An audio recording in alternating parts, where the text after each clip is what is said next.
Lecture du livre Patriarches et prophètes d'Ellen White. Chapitre 18. La lutte nocturne. En quittant Padan-aram, Jacob avait obéi à un ordre divin. Mais ce n'était pas sans de vives appréhensions qu'il repassait par le chemin parcouru 20 ans auparavant. Sa faute envers son père était constamment devant ses yeux. Il ne pouvait oublier que son exil prolongé était la conséquence directe de son péché.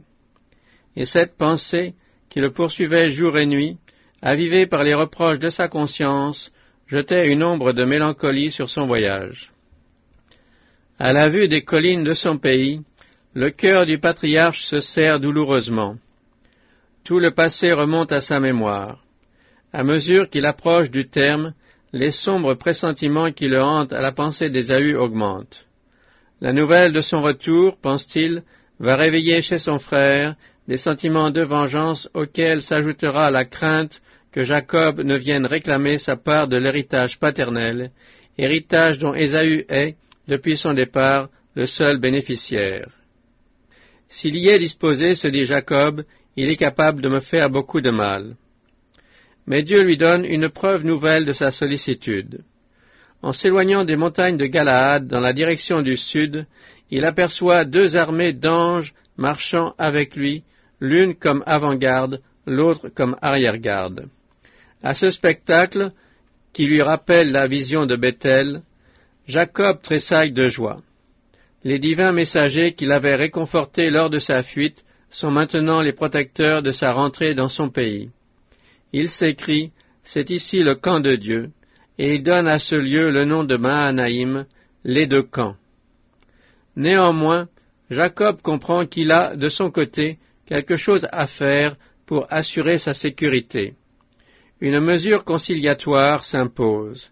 À cet effet, il envoie à Ésaü 2 de ses hommes porteurs d'un message dont il dicte les termes. Et, pour effacer de l'esprit de son frère toute amertume pouvant résulter de la prédiction annonçant que l'aîné des 2 frères sera soumis au cadet, Jacob l'intitule « Mon Seigneur Ésaü » et se nomme lui-même « Ton serviteur Jacob ». D'autre part, pour le tranquilliser au sujet de l'héritage paternel, il a soin d'ajouter « J'ai des bœufs et des ânes, des brebis, des serviteurs, des servantes, j'envoie l'annoncer à mon Seigneur, afin de trouver grâce à tes yeux. » Les messagers reviennent avec la nouvelle qu'Ésaü n'a fait aucune réponse à la démarche amicale de son frère et qu'il n'est pas loin d'arriver lui-même, accompagné de 400 hommes. En proie à une grande frayeur et rempli d'angoisse, Jacob comprend que le jour de la vengeance d'Ésaü est venu. La terreur se répand dans son camp. Retourner sur ses pas est impossible. Aller de l'avant serait insensé. Son personnel sans armes, sans défense, n'est nullement préparé à offrir une résistance. Par précaution, il partage son camp en 2 bandes, en sorte que si l'une est attaquée, l'autre puisse échapper. Puis, prélevant sur ses vastes troupeaux un don magnifique, il l'envoie à Ésaü, accompagné d'un second message amical. Maintenant qu'il a fait tout ce qui dépend de lui pour expier ses torts et conjurer le danger qui le menace, humblement repentant, Jacob se réclame de la protection divine et fait cette prière touchante. « Ô Éternel, tu m'as dit, retourne dans ton pays au lieu de ta naissance, et je te ferai du bien.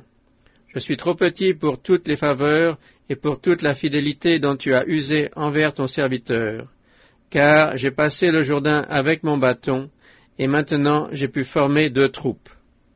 Délivre-moi, je te prie, de la main de mon frère, de la main d'Ésaü, car je crains qu'ils ne viennent me frapper, ainsi que la mère et les enfants. » On était arrivé au torrent de Jabbok. La nuit tombait. Jacob fait passer le gué à sa famille et reste lui-même en arrière, car il a décidé de passer la nuit seul avec Dieu. L'Éternel peut toucher le cœur d'Ésaü. C'est en lui que le patriarche met son unique espoir. Cette région montagneuse et déserte servait de tanière aux bêtes sauvages et de repère aux détrousseurs et aux assassins.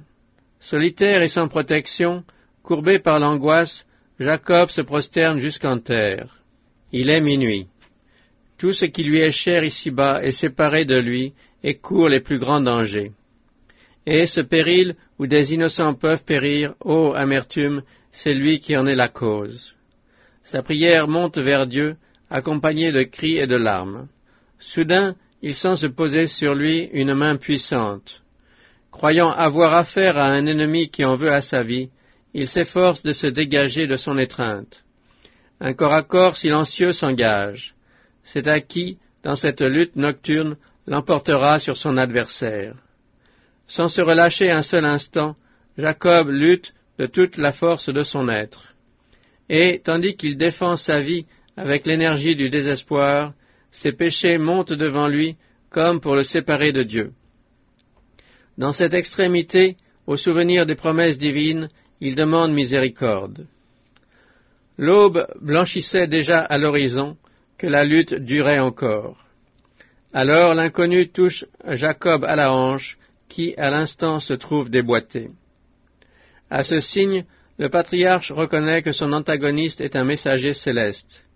Et voilà pourquoi, malgré des efforts presque surhumains, il ne l'a pas emporté. Jésus-Christ, l'ange de l'Alliance, s'est révélé à lui.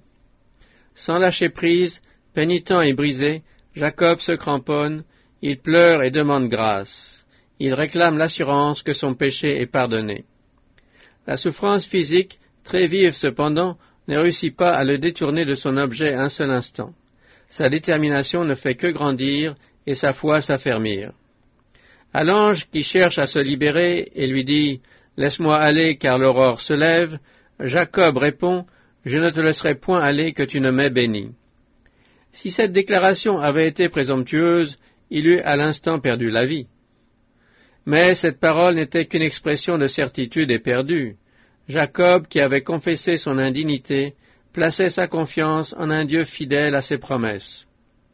Jacob lutta avec l'ange et il fut le plus fort. Par l'humiliation et l'abandon de soi-même, ce mortel, faillible et chancelant, prévalut sur la majesté du ciel. De sa main tremblante, il avait saisi les promesses de Dieu, et le cœur de celui qui est l'amour infini n'avait pu repousser l'appel du suppliant. Jacob voit maintenant se dévoiler tout entière devant lui la gravité de la ruse qui lui a fait obtenir le droit d'aînesse. Faute d'avoir eu confiance en Dieu, il avait voulu accomplir par ses propres moyens une promesse que Dieu se réservait de réaliser en son temps et à sa manière. Pour lui donner l'assurance du pardon, son nom, qui lui rappelait son péché, fut remplacé par un autre qui devait éterniser sa victoire. « Ton nom, lui dit l'ange, ne sera plus Jacob, mais Israël, c'est-à-dire vainqueur, prince de Dieu.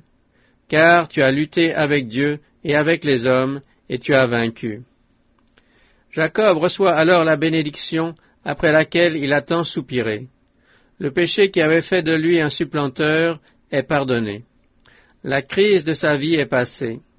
Le doute, l'angoisse et les remords qui ont assombri son existence font alors place à la douce paix qui découle de sa réconciliation avec le Dieu Très-Haut. Il ne craint plus de rencontrer son frère.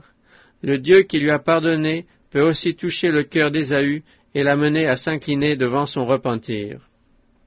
Tandis que Jacob luttait avec l'ange, un autre messager céleste était envoyé à Ésaü. En songe, ce dernier avait vu son frère rentrant après 20 années d'exil au foyer paternel et se courbant dans un indicible chagrin devant la tombe de sa mère. Dans ce même songe, Ésaü avait vu le camp de Jacob entouré d'une armée céleste.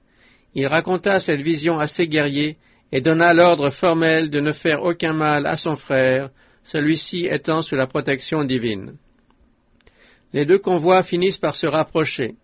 D'un côté, le chasseur des déserts marche à la tête de sa troupe. De l'autre, on voit Jacob, ses femmes et leurs enfants, entourés de bergers et de servantes, et suivis d'innombrables troupeaux. Ouvrant la marche, infirme et appuyé sur un bâton, Jacob avance péniblement, portant encore sur son visage les traces d'un combat mystérieux, mais les traits illuminés de paix et de joie. À la vue de l'invalide, Ésaü courut à sa rencontre, l'embrassa, se jeta à son cou et le couvrit de baisers, et ils pleurèrent. En contemplant cette scène, les rudes guerriers d'Ésaü, le cœur ému, se demandent ce que signifie le changement étrange survenu chez leur capitaine. Ils se doutent peu, à la vue de Jacob impotent, que sa faiblesse même a été sa force. Durant sa nuit d'angoisse auprès du torrent, Jacob avait appris la vanité des secours humains et de la confiance qu'ils inspirent. Impuissant et indigne, il s'était réclamé de la promesse que Dieu fait aux pécheurs repentants, assuré que le ciel et la terre passeront plutôt que cette parole. Voilà ce qu'il avait soutenu durant ce mémorable conflit.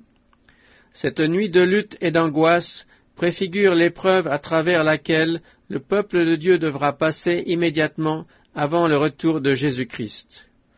Plongeant son regard à travers les siècles jusqu'à nos jours, le prophète Jérémie écrit « Nous avons entendu des cris d'effroi, partout l'épouvante, la paix s'est enfuie. Pourquoi tous les visages sont-ils devenus livides? Malheur, cette journée est terrible, il n'y en a jamais eu de semblable. C'est un temps d'angoisse pour Jacob, mais il en sera délivré. » Ce temps de détresse commencera quand le Seigneur Jésus aura achevé son œuvre de médiateur entre l'homme et Dieu. À ce moment-là, le sort de tout être humain sera fixé, et le sang expiatoire cessera de purifier les péchés. Alors sera entendue cette solennelle déclaration que celui qui est injuste soit encore injuste, et que celui qui est souillé se souille encore, que celui qui est juste pratique encore la justice, et que celui qui est saint se sanctifie encore. Le frein que le Saint-Esprit fait peser sur la méchanceté humaine sera retiré. De même que Jacob était menacé de mort par son frère, de même le peuple de Dieu courra le péril d'être exterminé par les méchants. Et de même que le patriarche lutta toute la nuit pour être délivré de la main d'Ésaü, ainsi les justes crieront à Dieu nuit et jour pour être sauvés de leurs ennemis. Satan avait accusé Jacob devant les anges et réclamé sa vie, puis il avait poussé Ésaü à marcher contre lui. Durant la longue lutte nocturne de Jacob, l'ennemi s'était efforcé, lui rappelant le souvenir de sa faute, de le séparer de Dieu par le découragement. De son côté, tout en cherchant à lui échapper, le messager céleste, pour éprouver sa foi, lui avait rappelé son péché.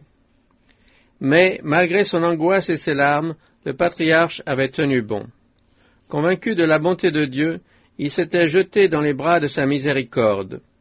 Frôlant le désespoir au souvenir de sa vie passée, il s'était cramponné à l'ange avec tant de véhémence, avec des cris si déchirants qu'il avait remporté la victoire. Telle sera l'expérience du peuple de Dieu dans sa lutte finale avec les puissances du mal. Dieu éprouvera sa foi, sa persévérance et sa confiance en lui. De son côté, Satan tentera de terrifier les fidèles à la pensée que leur situation est désespérée et que leurs péchés sont trop hideux pour être pardonnés. Le sentiment de leur faiblesse sera si vif que, par moments, leur espoir sombrera. En revanche, au souvenir de l'infinie miséricorde de Dieu et de leur sincère contrition, ils se réclameront des promesses faites aux pécheurs. Leurs prières ne seront pas immédiatement exaucées, mais leur foi ne faiblira point. Ils s'attacheront à Dieu de toute leur âme et répéteront avec Jacob « Je ne te laisserai point aller que tu ne m'aies béni ». Si Jacob ne s'était pas repenti auparavant, Dieu n'aurait pu l'exaucer ni lui sauver la vie. De même, dans le temps de détresse, tandis que les enfants de Dieu seront torturés par l'angoisse et la crainte, si des péchés non confessés devaient revenir à leur mémoire, ils seraient écrasés. Le désespoir ferait sombrer leur foi, et il ne leur resterait plus assez de confiance pour demander à Dieu la délivrance. Mais ce ne sera pas le cas. Bien que profondément conscients de leur indignité, ils n'auront pas de tort caché à révéler. Leurs péchés auront été effacés par le sang expiatoire de Jésus-Christ, et leurs fautes auront disparu de leurs souvenirs. Satan incite beaucoup de personnes à croire que le Seigneur passe l'éponge sur les petites fautes. Les voies de Dieu envers Jacob montrent au contraire qu'il ne tolère ni ne sanctionne aucun mal, quel qu'il soit. Tout individu qui tente d'excuser ou de cacher ses péchés, qui les laisse non confessés et non pardonnés sur les registres du ciel, sera vaincu par Satan. Plus sa profession religieuse est belle, plus est honorable sa position sociale, et plus aussi sa conduite est répréhensible aux yeux du Seigneur, et certain le triomphe du grand adversaire. D'autre part, l'histoire de Jacob nous assure que Dieu ne rejette pas celui qui, entraîné dans une mauvaise voie, retourne à lui par une conversion véritable. C'est en s'abandonnant entre les mains de Dieu avec une confiance enfantine que Jacob reçut ce qu'il n'avait pu obtenir par ses propres forces. L'Éternel lui apprit que la puissance et la grâce divine pouvaient seules lui communiquer la bénédiction après laquelle son âme soupirait. Il en sera de même de ceux qui vivront dans les derniers jours. Lorsqu'ils seront entourés de dangers, et lorsque leur âme sentira la morsure du désespoir, ils ne devront s'appuyer que sur le sacrifice expiatoire offert sur le calvaire. Nous ne pourrons rien faire de nous-mêmes. Dans notre indignité et notre impuissance, nous ne trouverons de secours que dans les mérites d'un Sauveur crucifié et ressuscité. Aucun de ceux qui agiront ainsi ne périra. Un long et sombre inventaire est ouvert devant les yeux de l'être infini. Cet inventaire est complet, aucun de nos manquements n'a été oublié.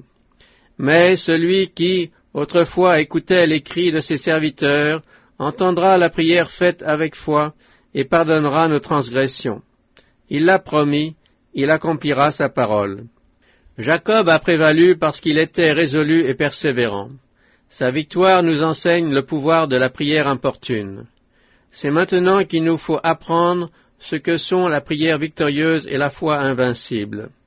Les plus grandes victoires remportées par l'Église de Jésus-Christ ou, individuellement par le chrétien, ne sont pas dues au talent, à l'éducation, à la richesse ou à la faveur des hommes. Ce sont celles que l'on obtient dans la prière solitaire, face à face avec Dieu, par une foi fervente et inflexible, qui se cramponne éperdue à la puissance du Très-Haut.